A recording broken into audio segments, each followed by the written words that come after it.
Okay, good morning everybody. Welcome. We have the pleasure to host today Andreas Hiemer from the University of Innsbruck, who's going to talk about computational study of galaxy morphologies. Andreas is originally from Germany, where he got his degree in physics at the University of Augsburg in 2011. Yes, and now he's finishing his PhD at the University of Innsbruck. So, thank you. Thank you very much for the invitation to here. I'm working together with Lee Kelvin and Sabine Schindler at the University of Innsbruck. And today I would like to show a new tool for the computational study of galaxy morphologies to you, which we called GALAPAGOS-C. And I would like to start with an introduction. So the basis of our research are wide and in-depth surveys with a large number of galaxies, with lots of different morphologies. We observe thousands or even millions of objects, which is just too much to be quantified with the human eye, and therefore we have developed this new tool. But a lot of former approaches have already been done in order to bring some order into the different morphologies of galaxies, and one of the most famous approaches to this topic has been given by Hubble in 1936 with the famous Hubble tuning fork, which is distinguishing between so-called early type or elliptical galaxies on the left, which mainly appear red and consist of a round, one-component smooth profile, and bulge disk objects on the right, which contain a bulge, a round and reddish component in the center. And this bulge is surrounded by a disk, which often contains spiral arms.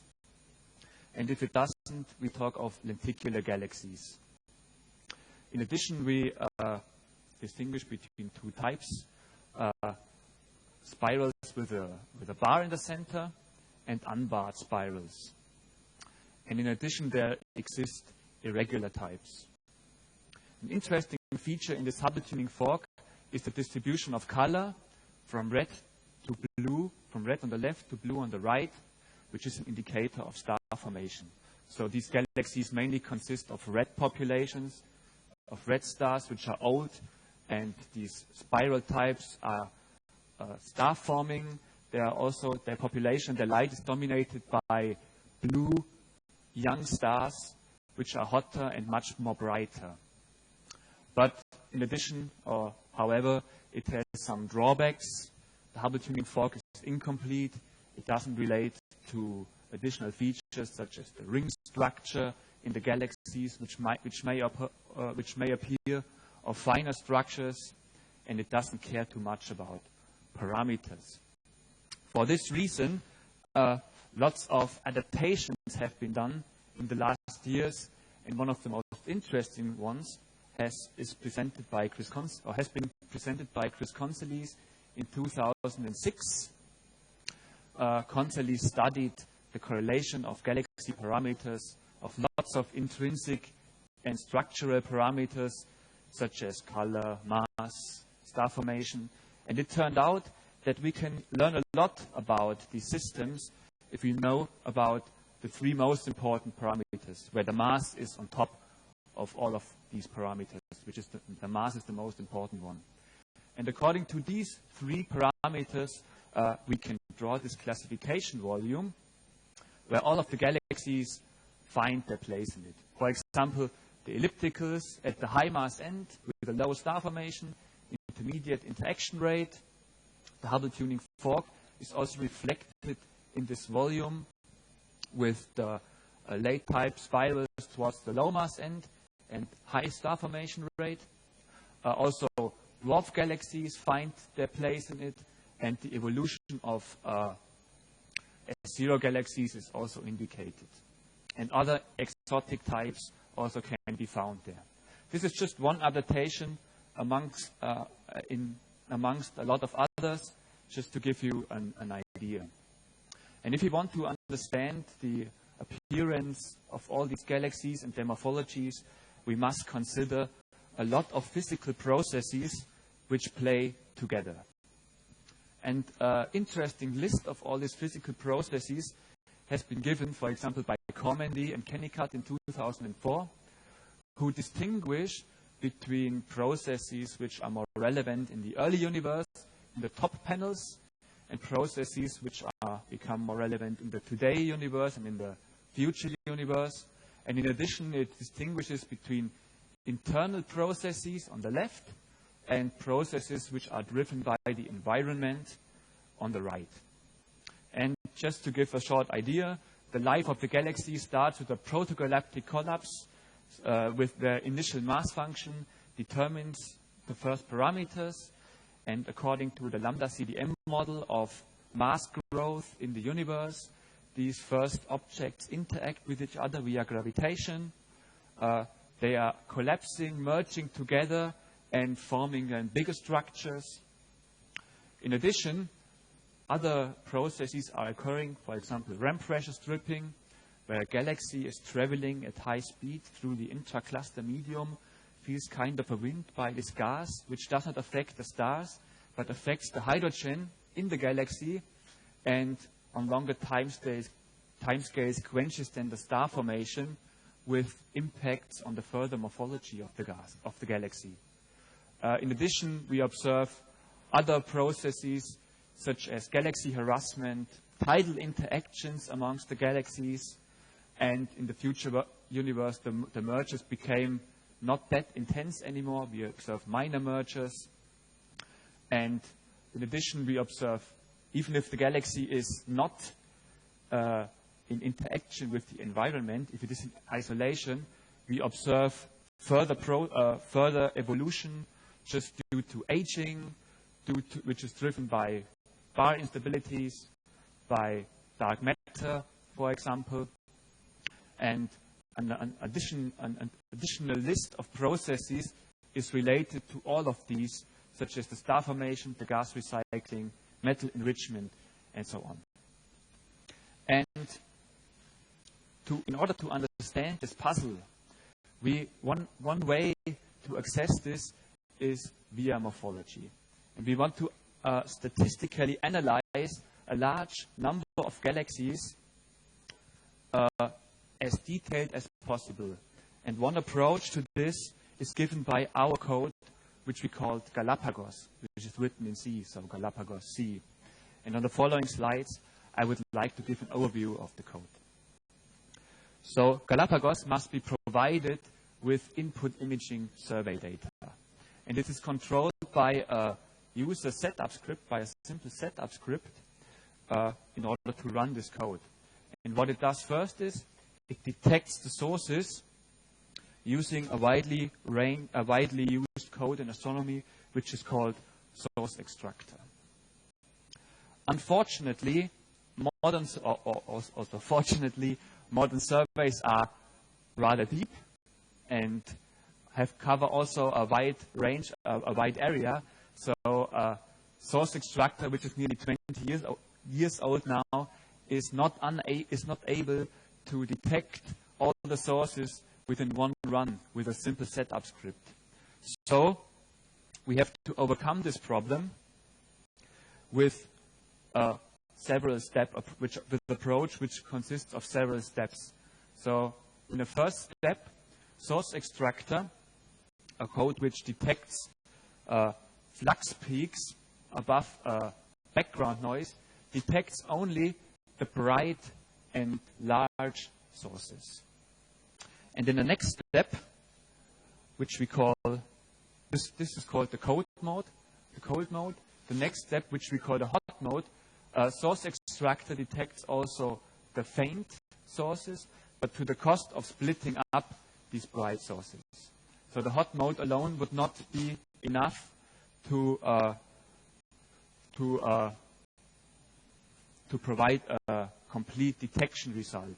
But with the information from the cold mode and the information from the hot mode, Galapagos is able to put all these detections together into a correct detection result. In addition, it can happen that even the cold mode and the hot mode are not enough.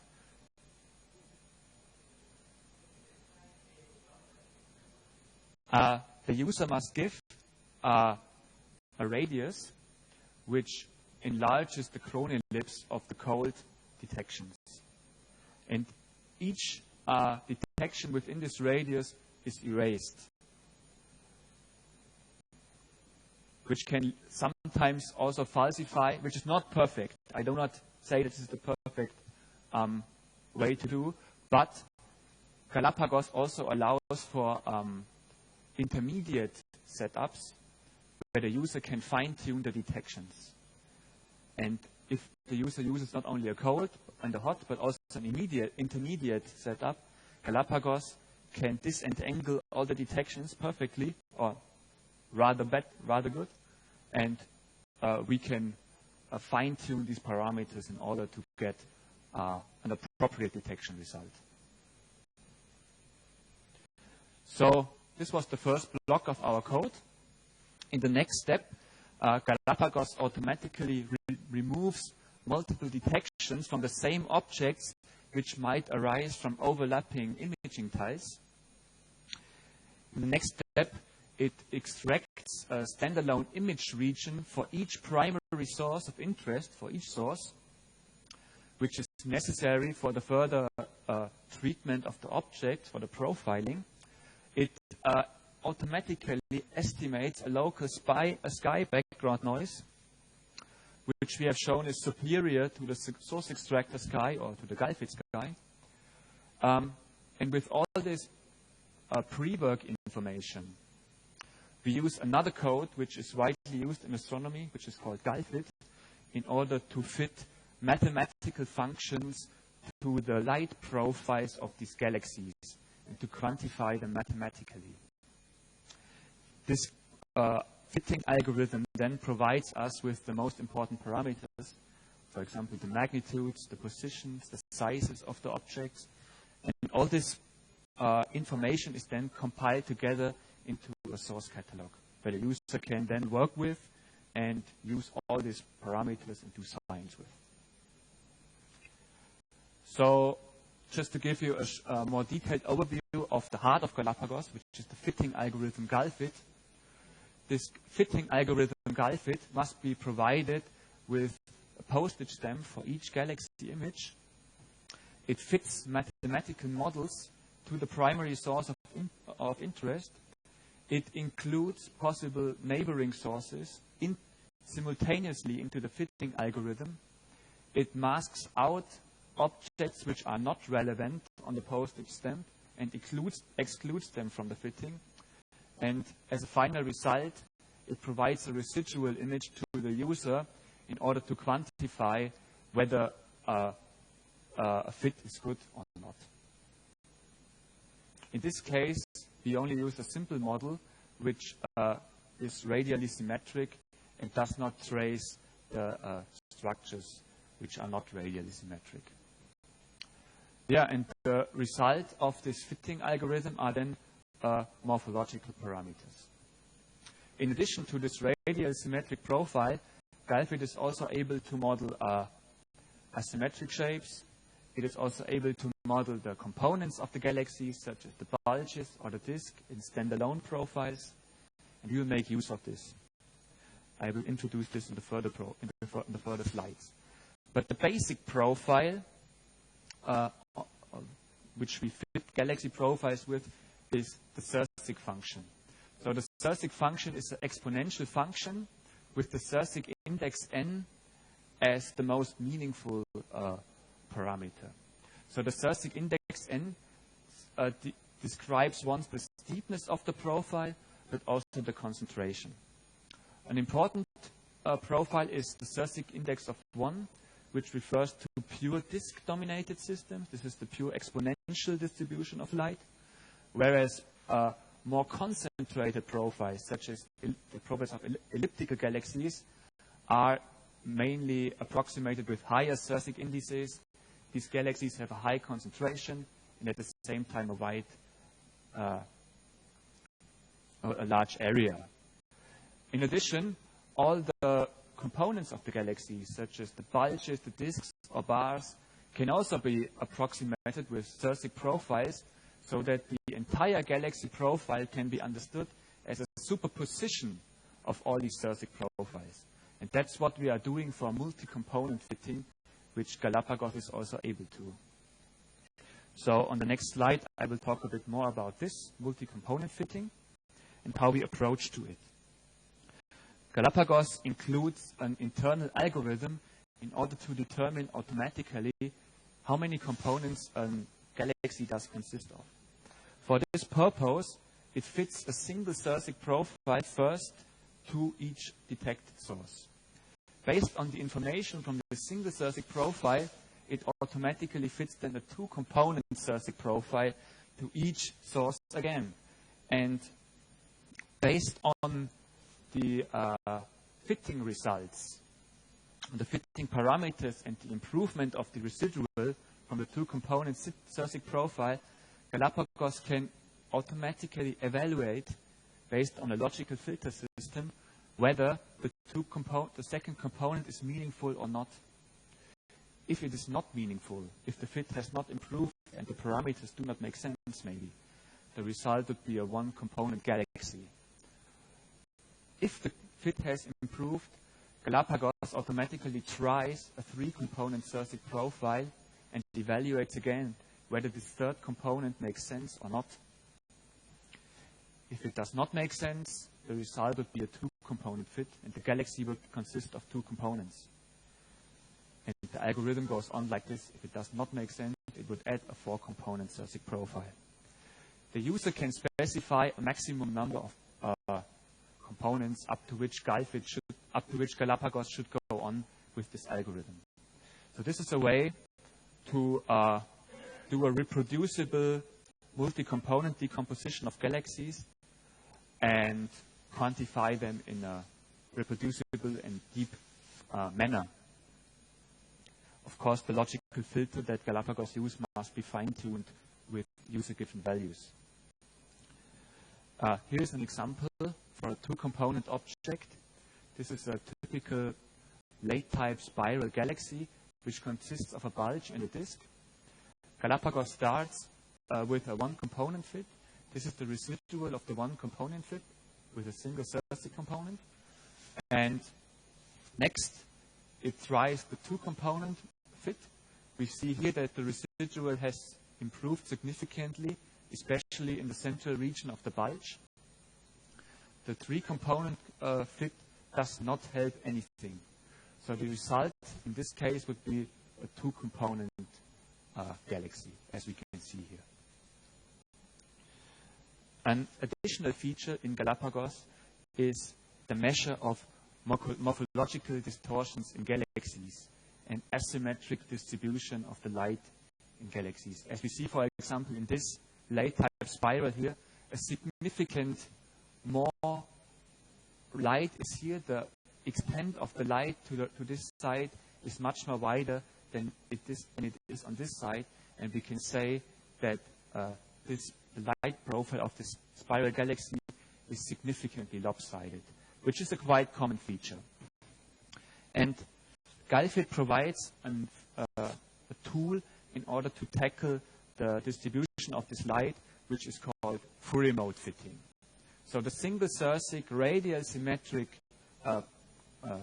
Sérsic profile is weighted with an arbitrary number of Fourier modes. And these Fourier modes, they consist of a Fourier mode amplitude, which is a measure for the intensity of the morphological distortion, and a phase angle, which describes from which the direction the distortion is coming from. And these Fourier modes can be superpositioned up to an arbitrary number. And they are a meaningful tool in order to measure morphological distortions. So the most meaningful Fourier mode is the Fourier mode M1, which is called lopsidedness. You see here the direction of the morphological distortion at one side of the galaxy. In addition, Fourier modes, the higher Fourier modes, they just have a pure mathematical meaning. So in the example of the Fourier mode M3, you see such a triangular shape, which does in reality not or rarely exist. I have never seen a galaxy which consists of which has a shape like this. But what makes the world of these Fourier modes go round is the superposition of all these profiles at different phase angles, and the Fourier mode amplitude of all these profiles together then gives us a measure for the morphological distortion of the galaxies. However, for our further applications, we only use the Fourier mode M1, which has a physical meaning. So Fourier modes are a well-suited tool to measure the intensity or to quantify a lot of physical processes which are related to morphological distortions, such as ram pressure stripping, galaxy merging, or the asymmetrical gas accretion. And we want to study if the Fourier mode amplitudes do reflect these physical processes and their relative intensity and their correlation with the environment, how they play together with rotation curves. And one of the fundamental questions of our research is, how do these distortions evolve as a function of environment and cosmic time? So here I would like to give some ideas of the Fourier modes and what they mean in a mathematical sense. On the left-hand side, you only see lopsided Fourier modes. So these profiles are single-Sérsic profiles with a Fourier mode expansion that contain only the Fourier mode M1. So this one is purely symmetric.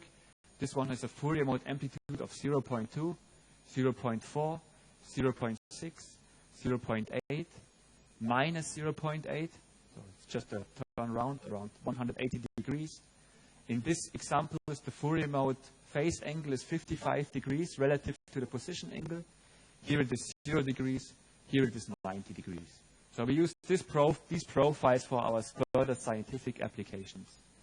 Here on the right-hand side, you see the same, but for a sum of Fourier modes for a sum of the Fourier modes 1, 3, 4, 5, and 6. We exclude the Fourier mode 2 because it is degenerate with other fitting parameters. But this is just for mathematical motivation. So here, an illustration of the Fourier modes on real data from the Stages survey. So here you see galaxies at different Fourier mode F1 intensities at different redshifts. On the bottom panels, these galaxies, they appear relatively symmetric and thus they have a low Fourier mode.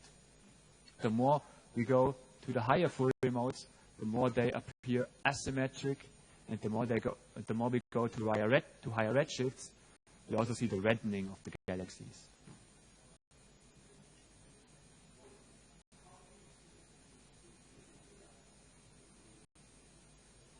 The inclination between the enter. Yeah. Yeah, it's an intrinsic feature in GALFIT.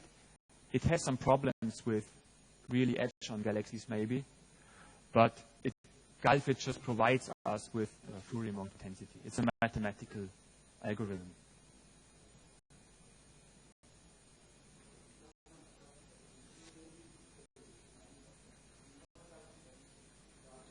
Yeah. It's not axis-symmetric. So you see something that is not axis-symmetric if it is inclined. Okay, then the Fourier modes, GALFIT automates this inclination effect automatically. Let's talk about it maybe. Finally, to conclude with this technical part of the talk, I would like to give a complete overview of our code, Galapagos. Again, it must be controlled with a single user setup script, where the input and output file locations and the running parameters are determined, and the input imaging data. Optionally, other features. It starts the process with the object detection with the high dynamic range source extractor. This means the cold and hot source extractor. It combines all the imaging tiles into a combined catalog, removes possible multiple detections due to overlapping imaging tiles, extracts a postage stamp region for each object, estimates a local sky, and with all this pre-work information, it starts GALFIT to fit a single Sérsic profile to each detected source and compiles all these parameters into a combined object catalog with the key output parameters, the magnitudes, the Sérsic indices, the sizes. Optionally, the user can do Fourier mode fitting or multi-Sérsic fitting. Galapagos is designed as a supercomputer application, so it can be run with a large number of CPU cores in order to process even the largest data sets that are existing. And therefore, it is highly parallelized. So the code steps which are not work intense, such as the catalog compilation, they are done by one single core. The codes with intermediate work intensity, they are parallelized according to each survey image. This means that each standalone CPU core is working on a standalone survey imaging tile. For example, if you have, like in the stages survey, 80 standalone survey imaging tiles, 80 standalone CPU cores can work independently on these survey imaging tiles and do their work. Most emphasis of the parallelization is put on the red codes, the red code blocks, the GALFIT code blocks. So these blocks are indeed parallelized object-wise. So this means that if you have 100,000 objects, one CPU core is the master CPU core, which distributes all the GALFIT jobs to a nearly arbitrary number of slave CPU cores, which do the GALFIT jobs independently. Of course, these slaves take the influencing neighboring objects carefully into account. In the next part of the talk, I would like to go to the science part and provide some results of Galapagos in action. We have done a morphological study of the Abel cluster A901-902, which is at a redshift at 0.165, and our study is based on Hubble space data, on data from the Hubble Space Telescope. So here you see a dark matter map of this A901-902 supercluster system. It consists of 4 subclusters, A901A, A901B, the Southwest group, and A901-2. We have information that this cluster system consists of more than 2,200 galaxies. Here, again, a dark matter map of the cluster with the dark matter peak positions of the 4 subclusters. These peak positions roughly coincide with the brightest cluster galaxies in the center of these subclusters, and the black circles give an idea of the virial radii of each subcluster system. So we have measured the Sérsic indices in all of these, in each confirmed cluster member. So here you see a histogram as a function of the Sérsic index for more than 2,000 confirmed cluster members. We see here the Sérsic index of 1, which is the pure exponential profile, which refers to disk-dominated systems, and Sérsic index of 4, which describes the Devaux-Couleurs profile, which refers to objects with a high light concentration in the center and the wide extent of the wings, such as elliptical galaxies. So, with equidistant distances in logarithmic space, we define 3 classes of Sérsic types. So, in blue, the galaxies with a low Sérsic index, in red, the galaxies with a high Sérsic index, and in green, some transitional object group. And in black here, you see only 30% of the brightest groups, which could be detected with a ground-based instrument, such as the Combo 17 survey, which has been done before. And the remaining histogram is provided by HST data. So the distribution of Sérsic types in the universe is known to be relatively bimodal, with a low Sérsic population here and a high Sérsic population here. Although we do not really see this, we do only see a hint of this in our data. In addition, the gray shaded areas refer to galaxies which we had to exclude from our analysis, from our study, due to bad fits. So we constrained our fits at a Sérsic index of 0.2 and 10, and this increased fraction here and here results from hits to the constraints in the fitting process, and thus we excluded these objects from the analysis.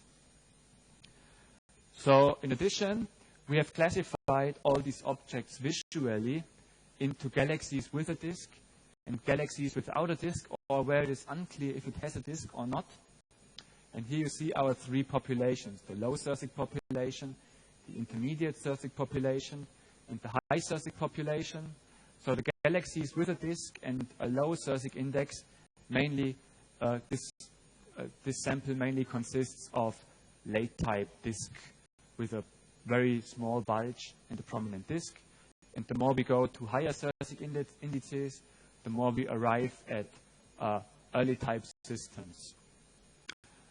In the case of the galaxies without a disk, we see irregular shapes in the low Sérsic panel, and we see mainly elliptical galaxies in the high Sérsic panel. And we used all this information to compile a so-called Sérsic index density relation in this galaxy cluster system. So on the x-axis here, what is a bit hidden, is the object density. We used the so-called R5 criterion in order to estimate the object density, which is the apparent distance to the fifth next neighbor. So this here means that the distance is 20 arcseconds to the fifth next neighbor, and here higher, 80 arcseconds. So here we are in the range where the object density is relatively high, and here we are somewhere where the object density is relatively low. On the top panel, we see a histogram for the number of objects at each object density. And this also should explain that here and here, so in the very dense regions and the very sparse regions, we have a relatively high number statistics, and thus these error bars become then in the further studies relatively high, whereas here in the intermediate object densities, we have robust number statistics. The second panel is the most important panel.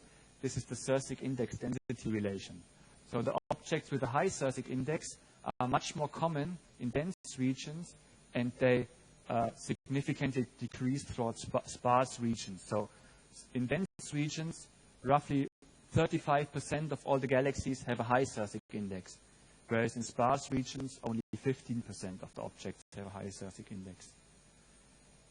On the other side, objects with a low Sérsic index are not so common in dense regions, with only 30 to 35%, but dominate the distribution in sparse regions.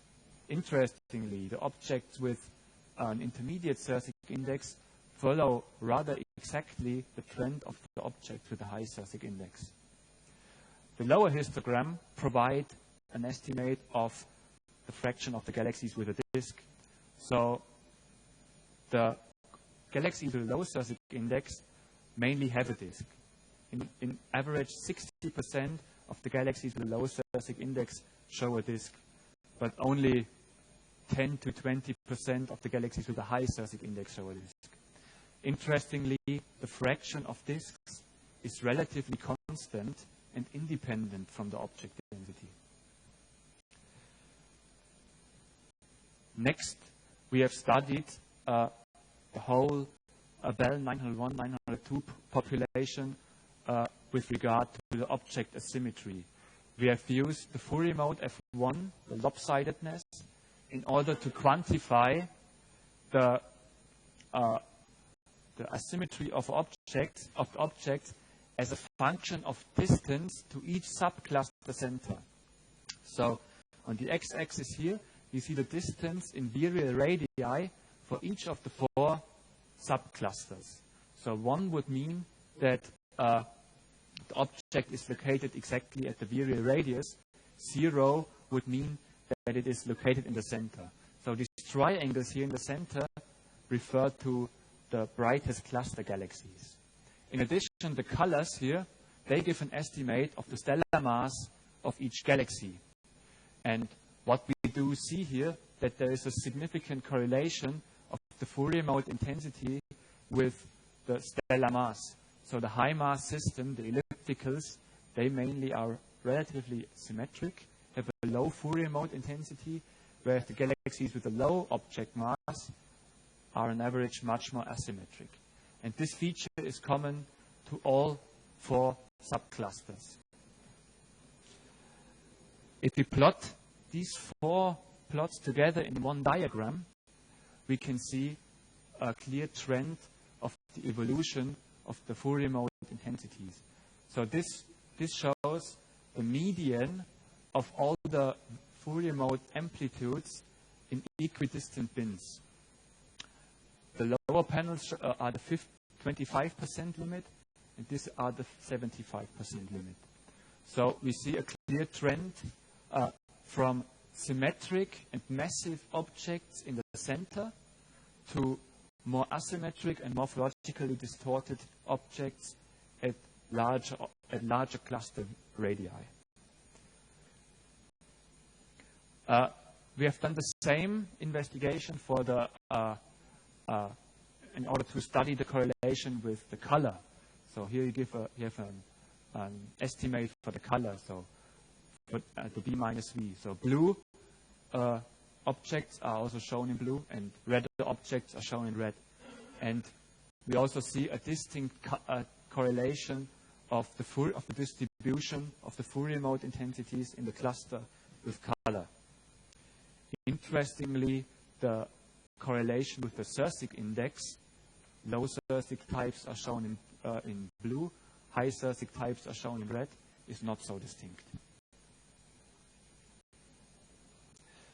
In addition, we have studied the correlation of the local object density and the Fourier mode F1, the asymmetry, with disk galaxies and galaxies without a disk. So on top, you see here a histogram for the number of objects of galaxies with a disk as a function of the local object density. And on the right-hand side, you see the galaxies without a disk, the histogram also as a function of the local object density. And the bottom panels show the Fourier mode intensity as a function of the local object density. Interestingly, the Fourier mode intensity for the galaxies with a disk is relatively higher in comparison to the galaxies without a disk. In addition, the galaxies without a disk show a much more significant trend in the regions where the number statistics are meaningful, from more symmetric objects in dense regions to more distorted and asymmetric objects in sparse regions, whereas the distribution of the galaxies with a disk is relatively constant. And one interesting interpretation of this distribution would be that the physical mechanisms behind, which are the driving factors for the object asymmetry, seem to differ a bit in disk systems from systems without a disk. So these systems without a disk, the objects, they correlate with mass. So the objects with a high mass are mainly located here, whereas the mass is the objects with a lower mass are mainly located here. So we interpret that possibly the low-mass systems are more susceptible to merger effects and to tidal interactions, whereas the disk systems, they are mainly triggered by long-lasting mechanisms, not only mergers, such as the asymmetric gas accretion when the disk galaxy is moving at high speed through the filaments of the cosmic web.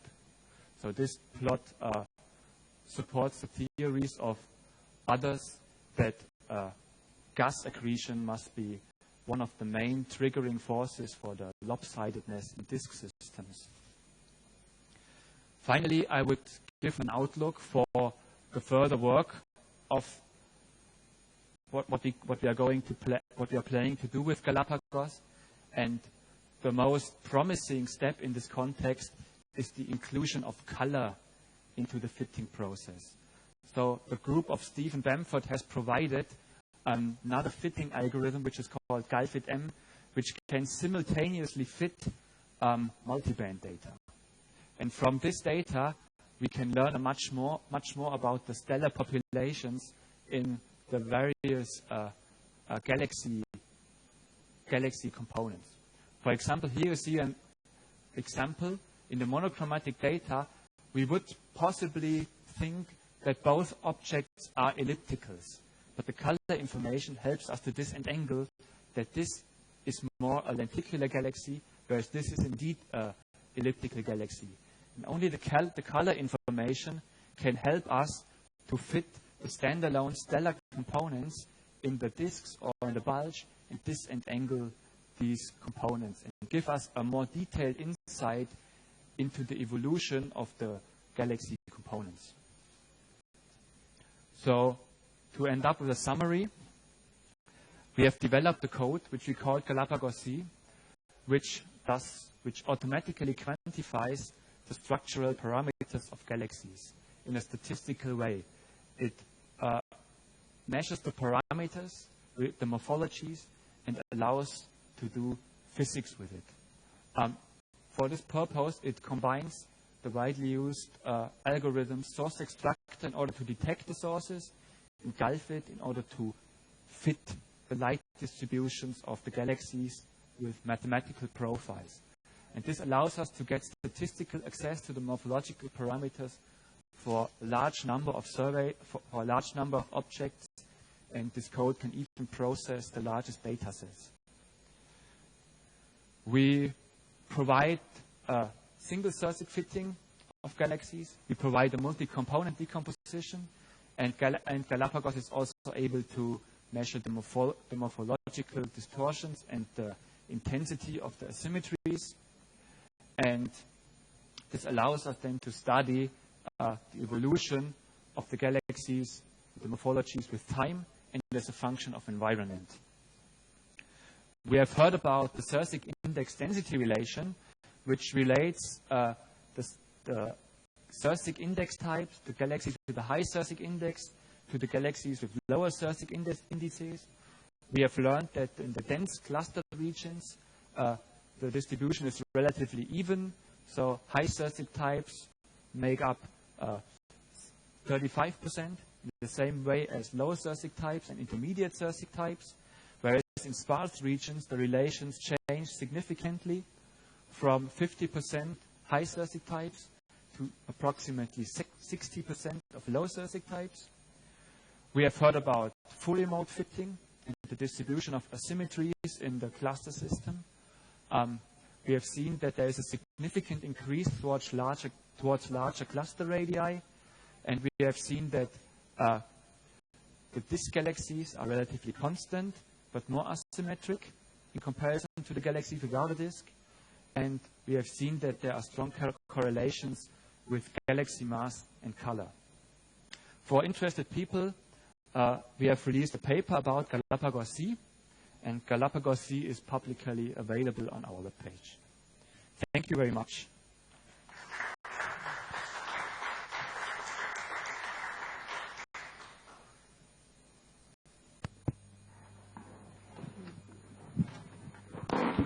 Hello. In your decision algorithm about how many components has a galaxy, are you taking into account only purely mathematical algorithm like the amplitude of the residuals, or are you taking into account the physical meaning of the parameter that you are fitting? Well, this decision is twofold. One aspect is the improve of the residual, and Galapagos focuses on the core region, which is only at the primary position of the object. So it focuses only on the cone ellipse of source extractor in order to decide whether the residual has improved significantly or not. This is the one thing. The second thing is it analyzes the additional Sérsic component with respect to the magnitudes, with respect to the sizes, with respect to the positions. For example, if the positions is too strongly off-center, or the magnitude gap between the single-Sérsic component and the second component is too high, for example, higher than 5 magnitudes, then it discards this additional component and says it is not meaningful. But the user must fine-tune these parameters, play around with it, and see whether it coincides with observational decisions. So this is experimental stuff and part of our future work. I think one thing that you can add also is information about the scales of the different components, because sometimes you can fit better a galaxy with 2 components, but the disk is very short or something like that. So just dominate or never dominate the light of the single-Sérsic profile. So some information about the scales, I think, is also important in order to have physical component and not a pure mathematical component. Yeah. Galapagos also allows for the possibility to fit a user-defined number of profiles, of Sérsic profiles, to each source, and then the user can determine manually whether the component makes sense or not. This is also included into the code. The user can approach this, can tackle this subject in different ways. I have 2 questions. The first one is, how do you deal with the PSF? So how do you... That's a very that's a good question, and this is also a drawback of... Oh, sorry. My second question is related to the speed of the code. How much time it took you to make the full analysis of the supercluster? The PSF must be provided manually, and this version of Galapagos at the moment is mainly suited for space-based data with a stable PSF. So in this current version, the user can only provide one single PSF, but there are additional possibilities. There is a code by Emmanuel Bertin, which is called PSFX, and we are planning to include this code into Galapagos, as it does, for example, Lee Kelvin's code, Sigma, and to provide time-dependent and locally, and to overcome local and time-dependent variations of the PSF. So this is, apart from this multi-component or multi-color thing, this is the next step in Galapagos, to include this PSFX code. The speed.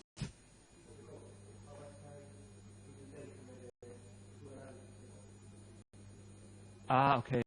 Yeah, it depends on the size of the PSF, the GALFIT code. I have also an interesting figure to this. I don't know if it works. Yes, here. This is the speed up of Galapagos. So if you use only one single processor in order to fit the stages cluster with a single Sérsic profile, you have to fit 80,000 objects with GALFIT. You have to push 80,000 objects to GALFIT stepwise, and also include possible overlapping secondary neighboring objects simultaneously. And this takes several weeks or even months on a simple serial code on a single Sérsic CPU machine. But by the means of our parallelization, we have been able to speed up this procedure by a factor of approximately 100. So the work of several weeks can be broken down into several hours. So in the case of the stages survey, with a PSF at the size of 250 times 250 pixels, it takes up to 8 hours to fit the stages survey with single-Sérsic profiles. If you use more than 100 CPU cores, the procedure then gets dominated by the most time-consuming GALFIT job. So there are GALFIT jobs that you can do within several seconds, but if you have a large galaxy with difficult shapes, a lot of neighboring objects which have to be included into the fitting simultaneously, this GALFIT job can take several hours. And of course, then you can never get quicker than this most time-consuming GALFIT job takes. That's the limitation. But the interesting thing is, if you use more than 80,000 objects, if you use 10 times more, the speed up will even be rather constant, because the only restriction is the most time-consuming GALFIT job, not the number of objects. So we are prepared to process even the largest data sets with millions of objects. I have two questions. The first is that, it's nice that you have put everything together, and we work in our particular topics have done something similar, although not so sophisticated. Right? Would you be interested? Would it be possible to make to test your algorithm and to match with the result that we have got for other kind of objects? In particular, here to start, you divided the galaxies in two big things. I mean, the big ones and the small ones, right? So if you have just small ones, because the field which you are working with, HST images, just have mainly small things, is it still possible to run your software? Would it be possible to run it for a small number of objects and see of this low luminosity and see whether, how well or how close or how, I don't know, would it be possible? It depends on the source extractor detection limit. Okay, but so if your objects are detectable with the source extractor mainly, it should work, and the number of objects is unrestricted. You can run Galapagos on a single object if you like. Okay, so that we could do. And second question has to do with the number of galaxies with low Sérsic index that you find in your results. It is true that in low environment, in no high density environment, you have much more, but still you have many in high density environment in your cluster that you have done. 30-something%, the same number as the one with high Sérsic number. So I wonder if it has to do with Ignacio's question, because I'm surprised that you have just with one Sérsic with n equal 1, you can have a good characterization of the galaxy, because it's true that not only the PSF, but you may have a sort of nuclei or something similar, and for that you need a secondary profile. How had you considered that? Because, these galaxies do have a nucleus, no matter if there would be an elliptic, a disk galaxy. They have to have a nucleus beside the PSF or whatever. In fact, one of the problems is how to separate the PSF from the true central component that the galaxy must have. Have you taken that into account in your analysis for these galaxies which has a Sérsic number equal to 1? Yeah. We have used the PSFs which have been provided by the stages teams. We have relied on them, and we have just taken the GALFIT results and see if the fits are meaningful.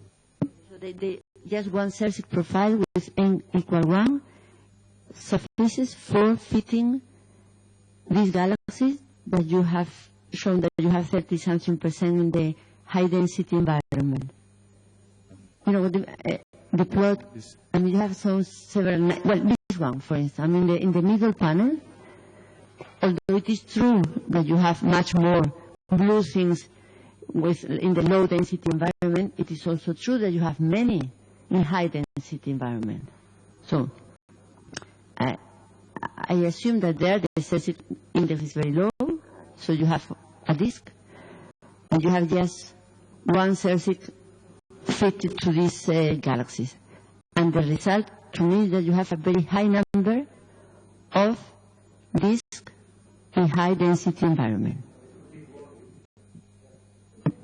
All right. And also, Sérsic index of 1 does not necessarily mean that it contains a disk.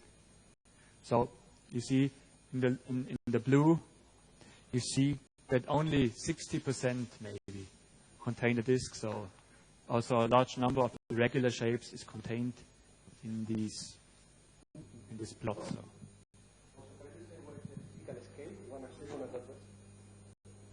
The physical scale, well, it's at a redshift point 165, and the resolution is 0.03 arcseconds per pixel of the HST data. In kiloparsec. Oh, I don't have the number by heart. Cannot say it by heart. Thank you. It's a comment and a question. The comment is about, you told us that you plan on improving the algorithm by including colors. And now, this is tricky because we all know that there is no one-to-one relationship between the color of a galaxy and the morphology. Of course, they are a trend with very large scatter.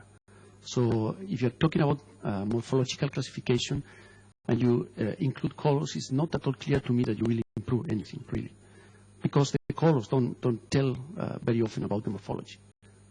That's my comment, okay? So you can take it or not. And now the question is about, you mentioned that somehow the fact that you find this asymmetric F1, I think, this Fourier mode 1, is evidence for gas accretion. And I missed your argumentation. Could you repeat it again? Well, it was not an argumentation, it was a appointment. Because we have seen different distributions. So the galaxies with a disk, they seem to be rather independent from the cluster-specific processes. These objects, they have a relatively smooth distribution in the center. Here, the distribution is relatively even. It does not really depend on the object density. And even in the field, a large number of lopsided disk galaxies is observed. We know from investigations that in the field, something between 30 and 50% of all the disk galaxies are significantly lopsided, even without galaxy mergers or environmental interactions. So the interesting question is, where does this lopsidedness in the disk galaxies come from? And this plot points into that it does not necessarily come from merger events or tidal interactions. So a longer-lasting mechanism must trigger this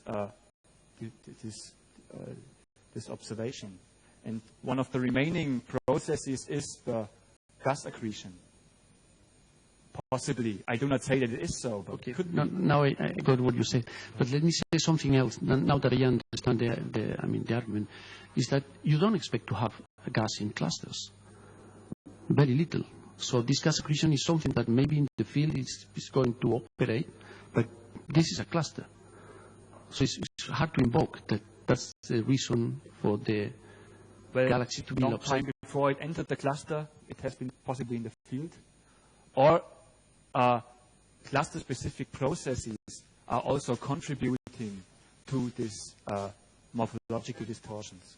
But especially in the case of disks, they are not the only, it seems that they are not the only mechanism that traces this observation. So thank you. Yeah.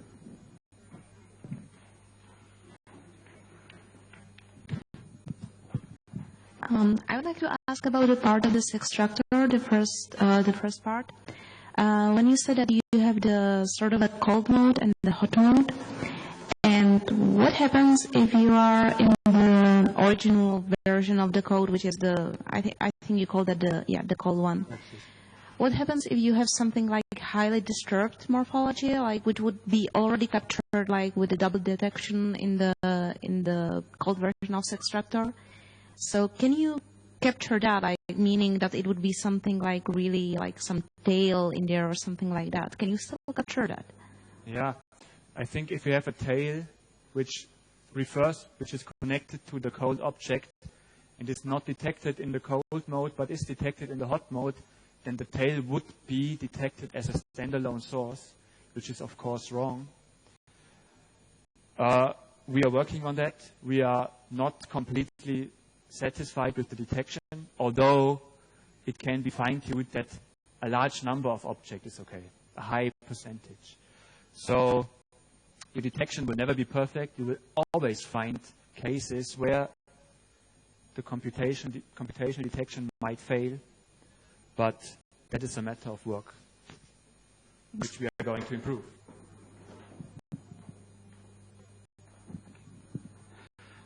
Yes, sorry, it's not a question, it's just a comment to a few of the question askers. I think it's relevant to this, actually, to source detection, to your question and your question.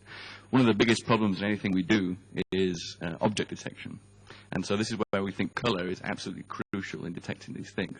So you said that it may not help us improve our morphological classifications, but if we can't detect these things, we can't fit them.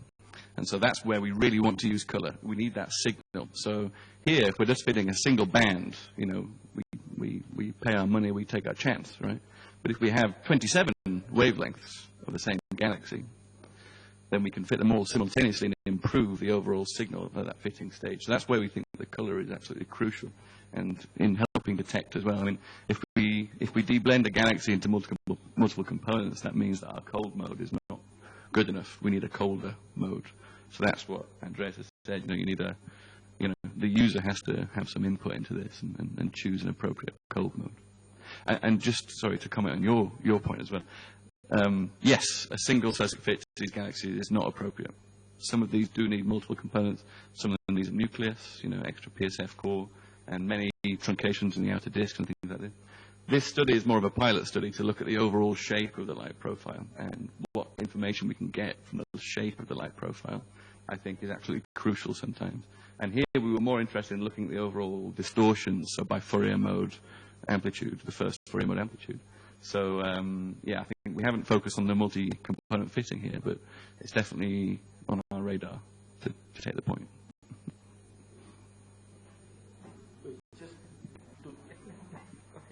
To respond to one of these, it's about the color. So, but then you are not using the color for the you are not using the color for the morphological classification. You are classifying in different bands, and then I don't know what you are going to do at the end. But it's not that you. I thought that you are planning on using the color. So if you have something that is bluish, it tends to be this like or something like that. That is not what you are planning on doing. You just. If I understood you correctly, simply going to use several bands and carry out independent classification for each band. So if you, but then if you put together this color, then my caveat still stands. So, we can discuss after. I'll give a very quick reply now, just for the benefit of the room. So we don't independently classify in each band. This new code that we talked about, this GALFIT M code, it simultaneously fits a Sérsic component model, or multi-Sérsic component model, to each band at the same time. So all the bands know about each other at the same time.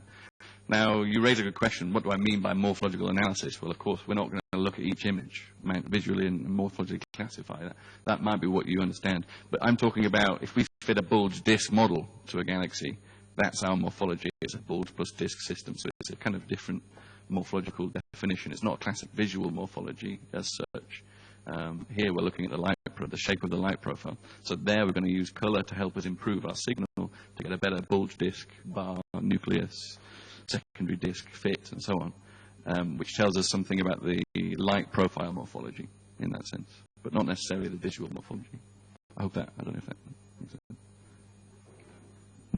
I guess we can stop here. Thank Andreas again, and you can keep talking going downstairs.